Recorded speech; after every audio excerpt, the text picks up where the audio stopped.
Welcome to the Psychology Podcast, where we give you insights into the mind, brain, behavior, and creativity. I'm Dr. Scott Barry Kaufman, and in each episode I have a conversation with a guest who will stimulate your mind and give you a greater understanding of yourself, others, and the world we live in.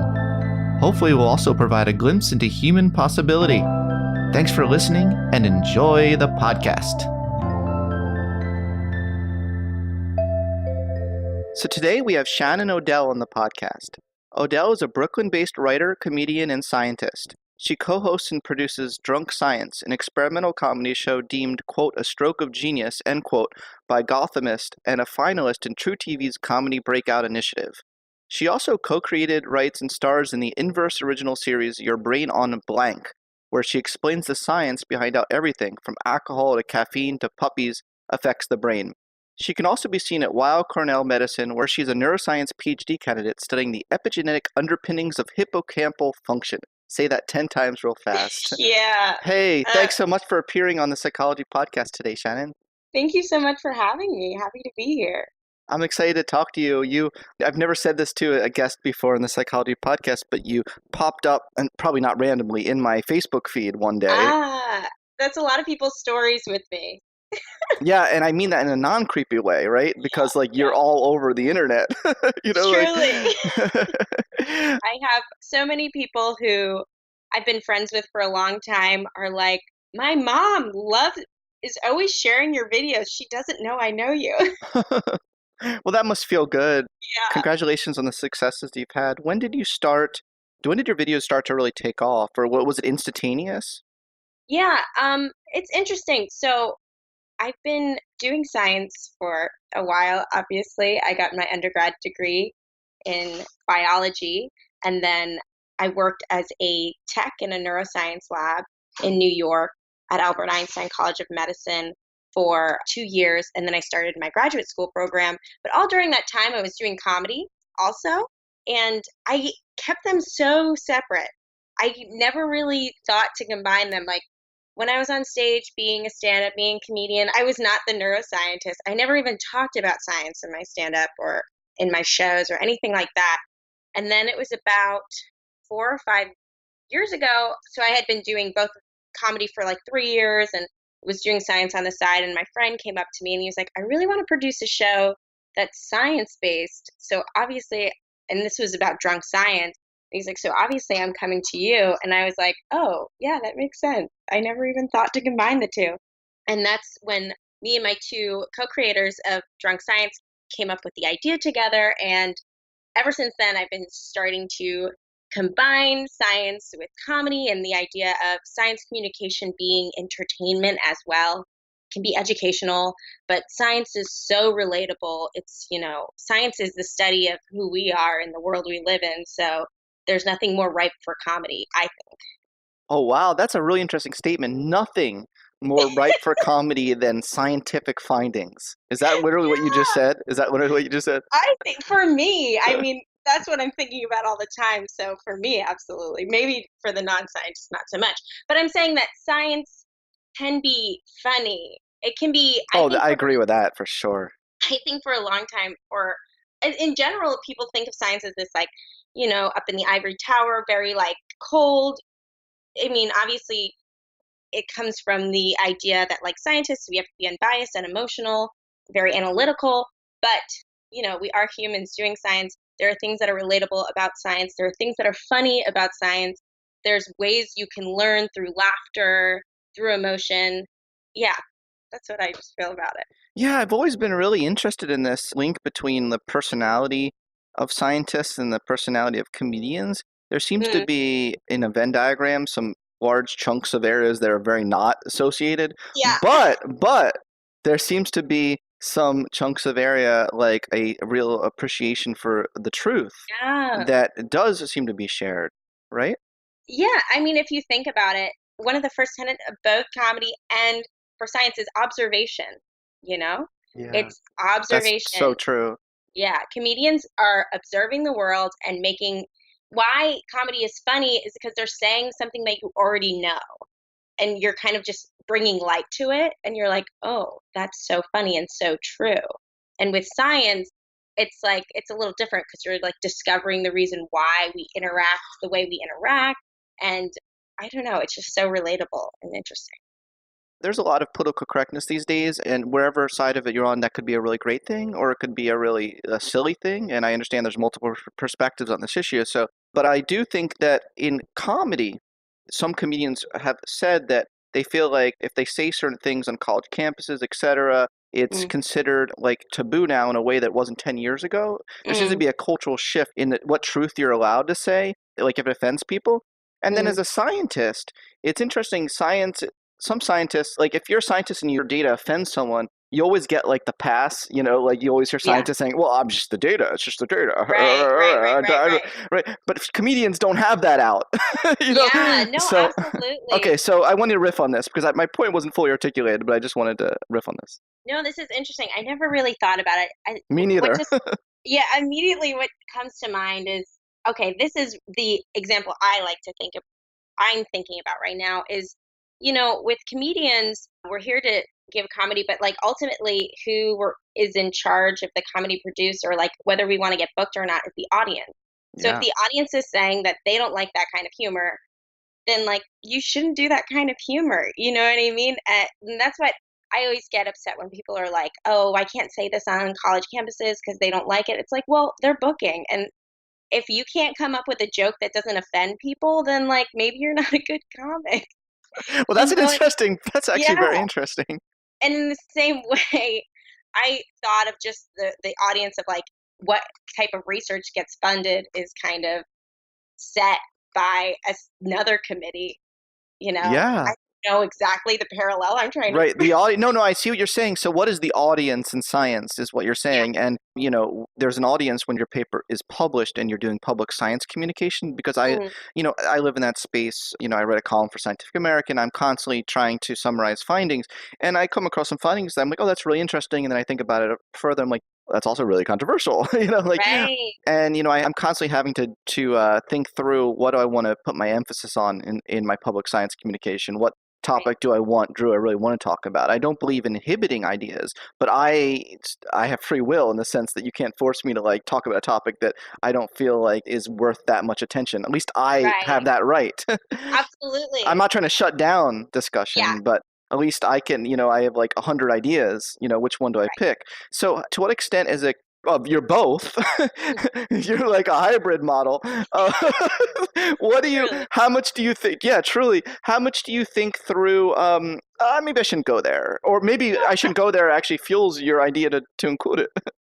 well, this is what I think with everything is that an importance in science communication that we have as scientists doing it is really to get across the idea. It's to strike this balance, to get the idea across like, this is what this study found, and this is why it's really interesting.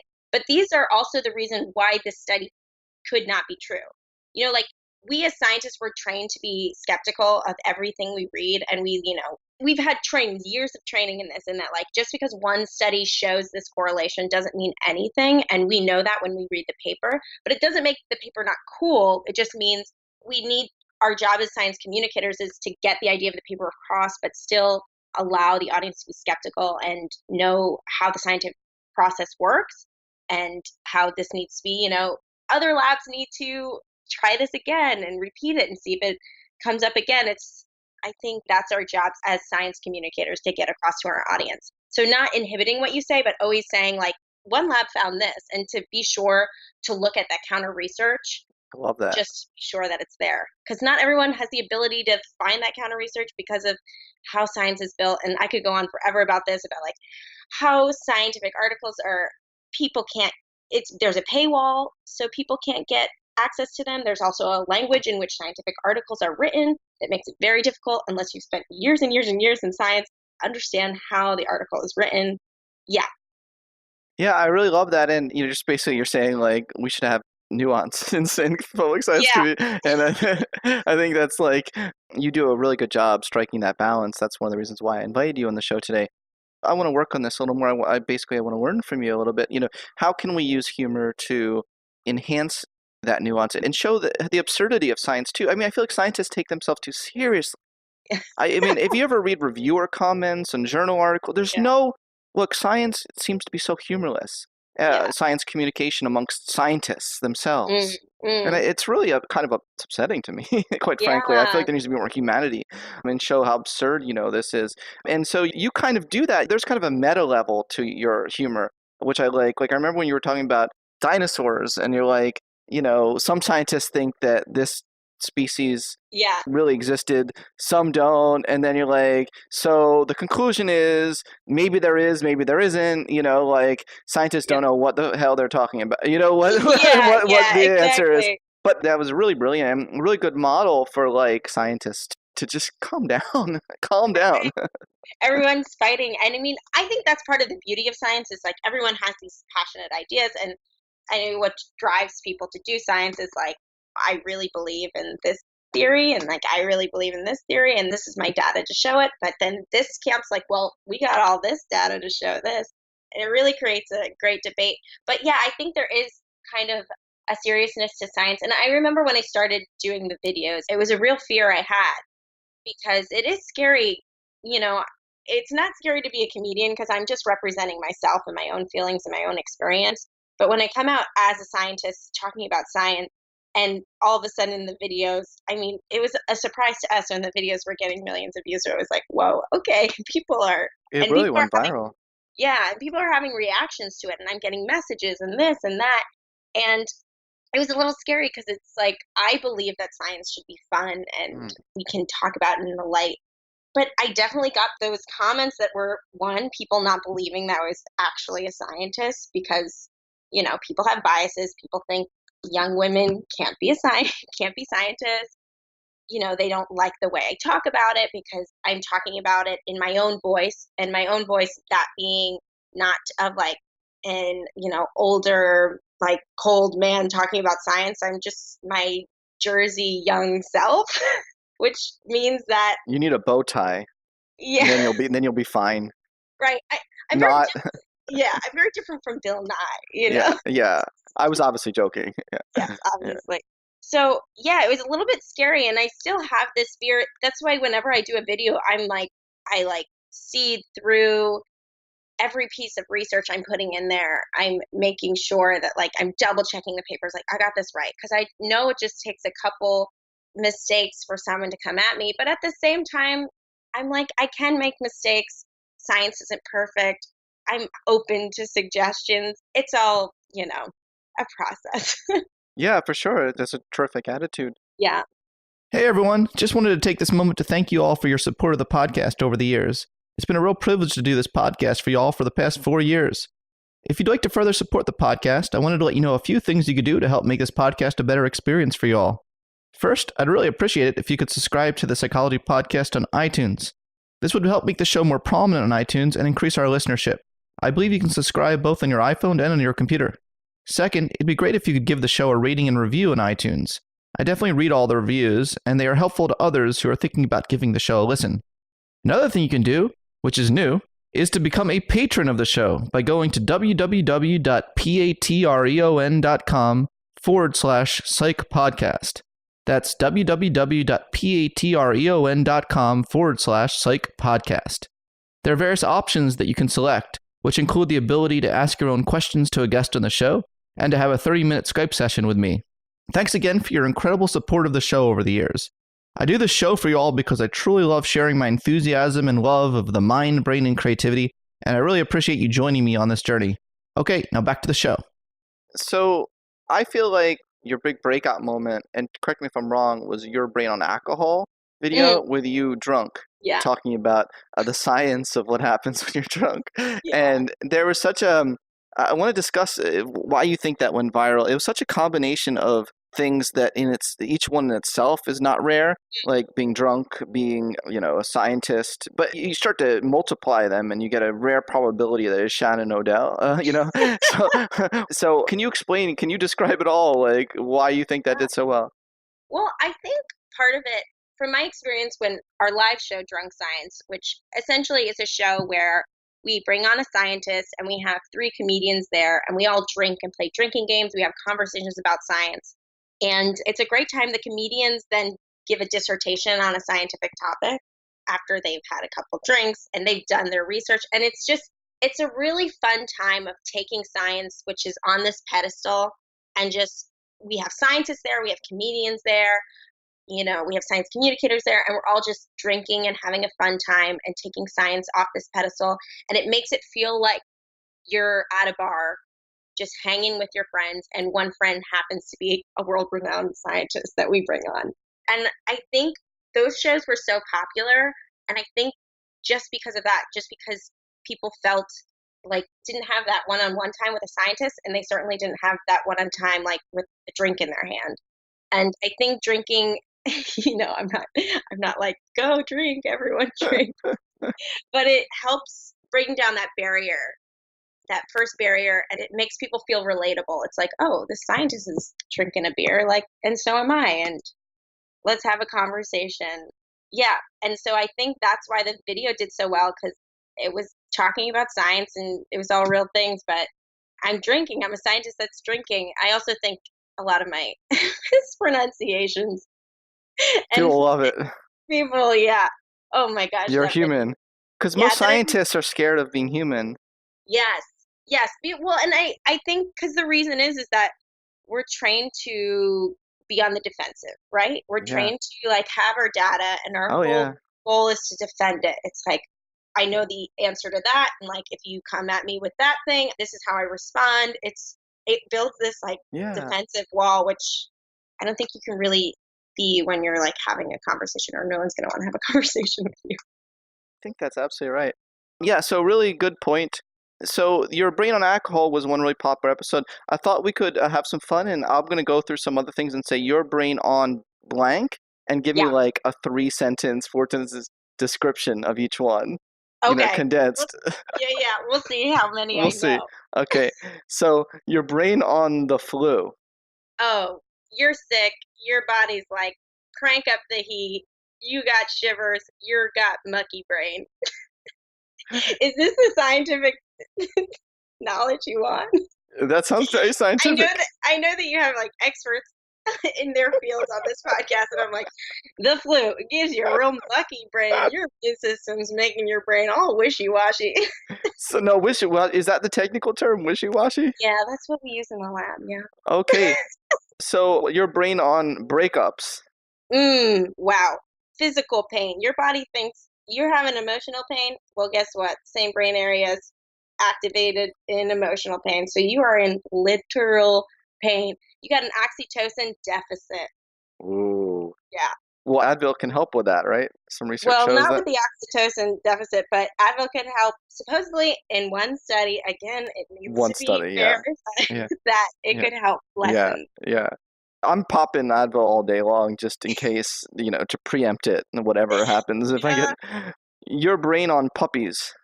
Wow. Okay. Oxytocin again, major player. Your brain's like, is that a baby? I want to take care of it. It's got those big old eyes. We're loving it. Is again oxytocin, right? Yeah. Your brain on caffeine, which is my brain right now. Mine too. Your brain's like, wow, my sleep areas of my brain, nope, too bad. We're on. We're ready to go. We're up. We're happy. We're addicted. I'm addicted to this game. Yeah. I want to. I'm thinking of other things that you talked about that I've seen on your thing. Give me one more. Your brain on what? Brain on social media. Yes, I love that one. Okay, what's Our that? dopamine's like, ooh, ooh, ooh. Our social network areas of our brain are like, bing, bing, bing, activated. Yes, I love this. And I think it's actually good. If you're an extrovert. If you're an extrovert, yeah, like we Can I said, add caveats to this? yes, if you're an extrovert. Introverts, though, they seem to post more. Introverts, you said? But they don't get as much reward from the response to it. That's an interesting paradox, actually. Yeah. Oh, cool. Okay, so we just covered, that was fun. Now let's get serious. Let's get serious. Okay, right. Your laboratory studies Yeah. the epigenetics of early life adversity and its effects Hmm. on the brain. I was wondering if you could talk a little bit about some of this research going on in your lab and what your PhD is contributing to this field. Sure, yeah. Well, I mean, essentially, yeah, what I look at is epigenetics, which is essentially we know your DNA. This is the classic thing that's taught in schools. And then epigenetics is basically everything on top of your DNA. It literally means epigenetic, on top of DNA. So this includes DNA methylation marks, this includes histone marks, and essentially what epigenetics does is it alters the way that certain genes are being expressed. So what our lab looks at is specific regions in the brain, mostly the hippocampus. And the hippocampus is responsible for memory, it's responsible for emotional thought. So what we look at is how, if you undergo early life adversity, how these epigenetic marks change. Yeah, essentially. And then how does that affect the hippocampus function? Yeah. The hippocampus is quite important, isn't it? Yes, incredibly important for memory. And the early life adversity paradigms essentially that we look at is we look at different forms of early life stress. So one being maternal separation. And so we use mouse models for all of this. So maternal separation is essentially you separate the mom from the cage for a couple hours every day.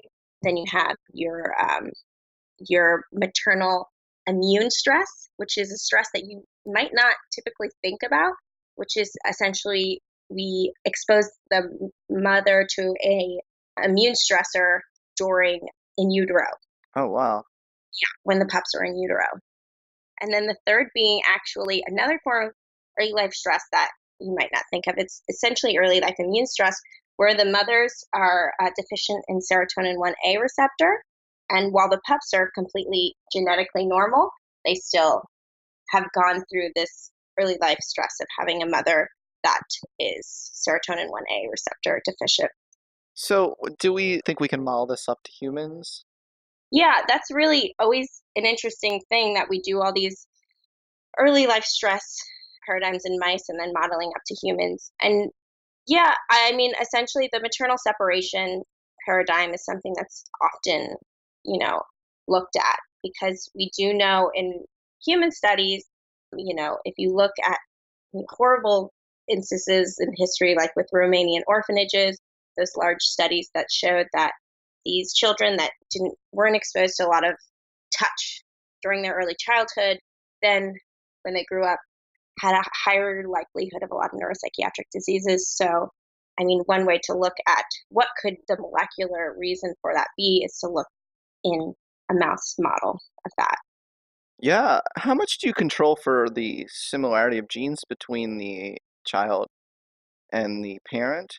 Because some behavioral geneticists have argued that some effects that look like environmental effects are Mm, actually genetic effects, if that makes sense. yeah, I mean, when we work with mice, you're working with incredibly inbred mice.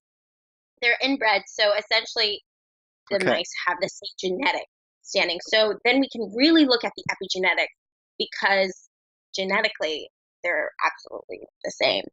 Well, so your PhD will really substantially contribute to the literature.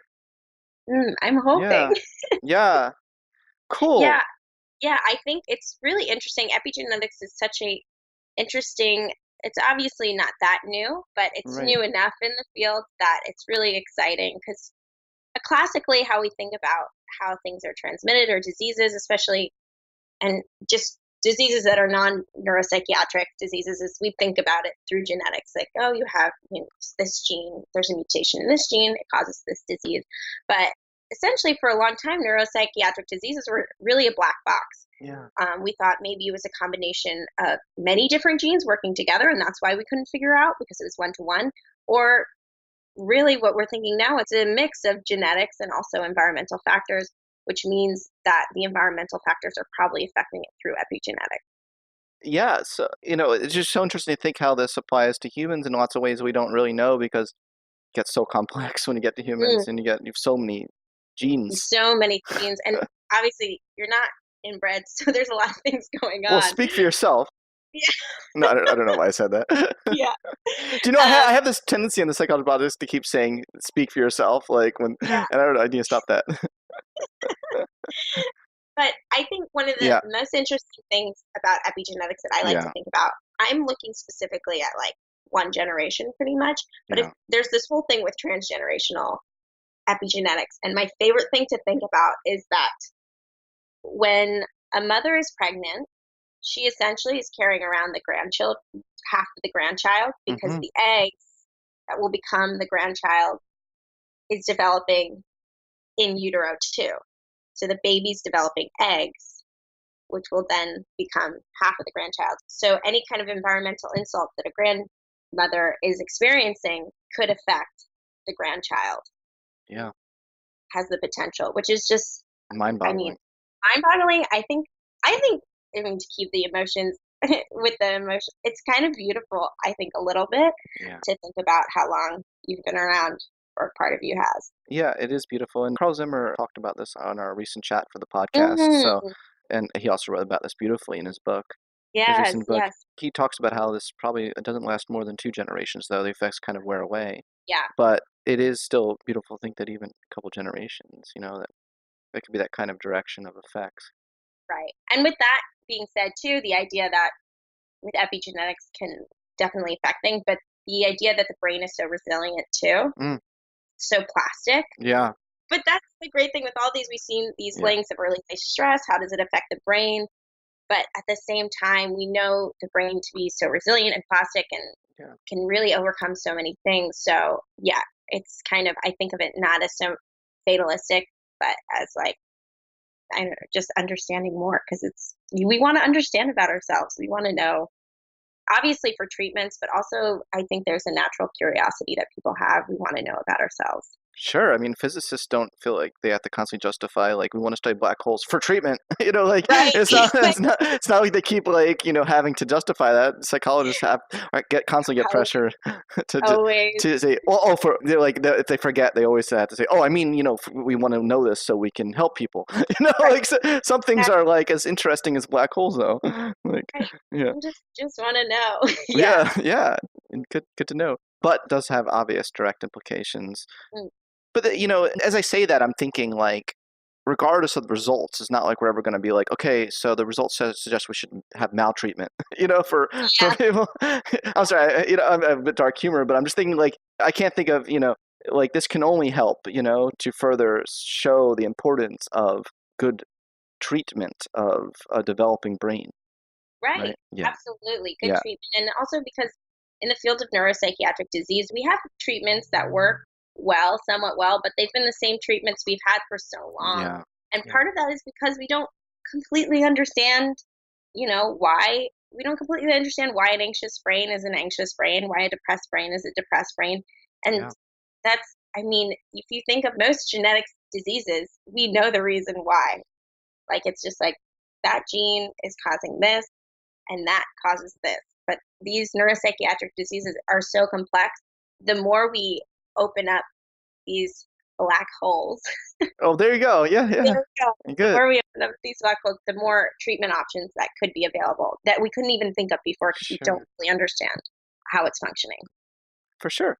Okay, so you get a lot of questions asked to you, which is further evidence that your style of public science communication is resonating with a lot of people and is Mhm. stimulating interesting, thoughtful scientific questions. Yeah, So again, showing that these comedy and science do not have to be at odds, yeah. or science and thoughtfulness, I should say. So can you think off the top of your head some of the most thought-provoking questions you've received? Mm, yeah. I mean, the questions that the number one questions that I love to get because they're the easiest for me to answer and I feel like the most impactful are people who message me and they say, "Hey, I really want to be a neuroscientist," younger people, and they don't really know what the path is to doing that. And so those are my favorite questions because I love that too, yeah. yeah, just to know that I'm presenting myself in such a way that people feel comfortable just cold messaging me Yeah. to ask me that kind of thing. And I try to get to all of them. I'm sure there are some that I've forgotten, and that person's listening to this podcast and they're like, well, she didn't answer me back. But those are the ones that I really love. But yeah, people ask really interesting questions. I'm trying to think of what I thought of. People are always so interested about consciousness, and I wish I knew more about it. I get that question always. I'm like, what is consciousness? I'm How do like, I know I'm conscious? yeah, I'm like, this is a philosophical question. I feel like a little bit. But yeah, I think people are asking such great questions. When I do my AMAs on Instagram, essentially every week, I try to every week on my Instagram, I host a different topic. Great. Like last week, we hosted the science behind weed, Oh, wow. essentially. So every week I bring Your up a brain on topic. read? Yeah, essentially, yeah. It's just an open-ended question like, what's the science behind sleeping? What's the science behind taste? And I open up for questions using that wonderful Instagram question tool that was Wait, that newly introduced. exists? Wait, Yes. I'm going on Instagram right now. Wow, I wanna ask you a question. I have a whole world of Instagram. So it has to be on your story, and essentially, so I do it for 24 hours. I open up Okay. questions, and then I'll just normally it's on topics that I don't even know that much about, but Yeah. then I just research as well as I can and to answer all the questions as well as I can. And it's actually really fun for me because I get to learn about all these different topics. And I think it's kind of obviously people can look this stuff up on their own, but I have tools being a scientist, meaning like I have access to all these scientific papers. And so being able to kind of break all those down and give that information to people feels really good.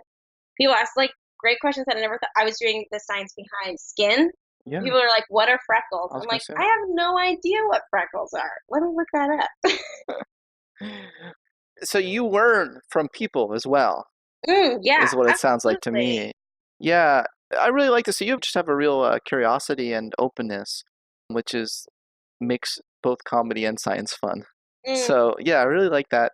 You also are an inspiration to women that want to be scientists. And what do you see as some, I don't know, barriers for women entering science that you've maybe have yeah, personally experienced? yeah. I mean, I think I don't know how much has changed in young scientists, but I remember growing up thinking that I wanted to be a scientist, but I didn't necessarily see that as a woman's job. Um, Sure. I was actually just thinking about it today that I learned quickly I love science. And like I had my toy microscope and I was like going out into the woods and just like looking at things Yeah. under the microscope. I was obsessed with dinosaurs for a while, wanted to be a paleontologist. So the type of science was always changing, but Were I you a love science. Brontosaurus fan? Yes.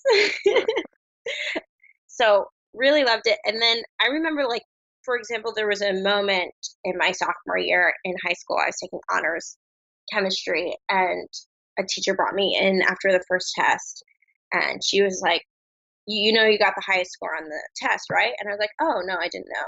Great. And then proceeded to ask me questions as if I had cheated. And I was like, No. yeah, like I mean, obviously that happens to a lot of students. I guess I don't know, but I felt like I was being attacked as a woman, even though she was a woman as well. Just like no way she could have gotten the score on the test, and I think there is a general feeling like, oh, women are bad at science, women are bad at math. There was always less female students in your science courses or whatever. But I think that dynamic is changing. So hopefully that is the first thing that needs to change. And second is just the environment at the academic level too of welcoming in women. I mean, there is like a general problem across all fields of making situations comfortable for women. I mean, I can think of lots of separate little stories. Like I remember, for example, in my years as a research technician, I trained people on the confocal microscope as part of my job. And I remember getting students coming in and like asking me on dates. Mm, And that kind of scenario is humiliating as a professional because it's making this idea that like if you're a woman in a situation, you're being thought of as a sexual object or someone to be asked on a date or something like mhm. that. I think general those types of things need to change and obviously it's toxic in the science environment, but I think it's across a lot of different workplace environments. And I think it's just a cultural shift of just like how we treat women in the workplace and also like how we there's also the huge problem in academia of like having to produce and produce and produce and you always hear it you're like women who have children won't get tenure and not necessarily that they're not producing the same amount but there's just a thought that like oh if you're having children you're not going to be able to produce as much. Yeah, so I think there's a lot of different things Mm. but I do think that the more we create an environment that's friendly to women, I think this is happening. More women in higher positions at colleges and universities, in dean positions and things like that. It will, I'm hoping, will open the gates for more women in science and more diversity in general in science, because I think that's really important. I mean, women are faced with, you know, there's always that classic trope that you hear women aren't funny. It's just like, funny to who? Am I funny to, a dude that's nothing like me? Probably not. But that doesn't make my comedy less relevant because there's an audience out there for it. It's just who the gatekeepers are. And even the combination of comedy, entertainment, and science, like women hosts of science shows, there's not that many. No, there really aren't. There You're right. really aren't. And that matters. And why is that? Because people think, oh, women can't host. It's not that there isn't female science entertainers out there, because there are plenty, and I've met a lot that are awesome, that have their YouTube channels that are doing great things. But I think a gatekeeper problem, and just a general toxic culture that needs to change. Right on. So great. I really appreciate the work you're doing in lots of different areas to increase science, to increase the importance of humor, the importance of making women more comfortable in science, and just making the world a better place. So thanks for being on the Psychology Podcast today. Thank you so much for having me. This was a blast. It was a blast for me too. Yeah.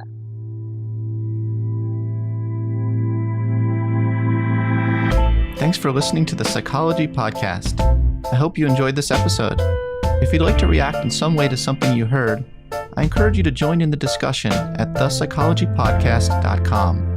That's thepsychologypodcast.com. Also, please add a rating and review of the Psychology Podcast on iTunes. Thanks for being such a great supporter of the podcast, and tune in next time for more on the mind, brain, behavior, and creativity.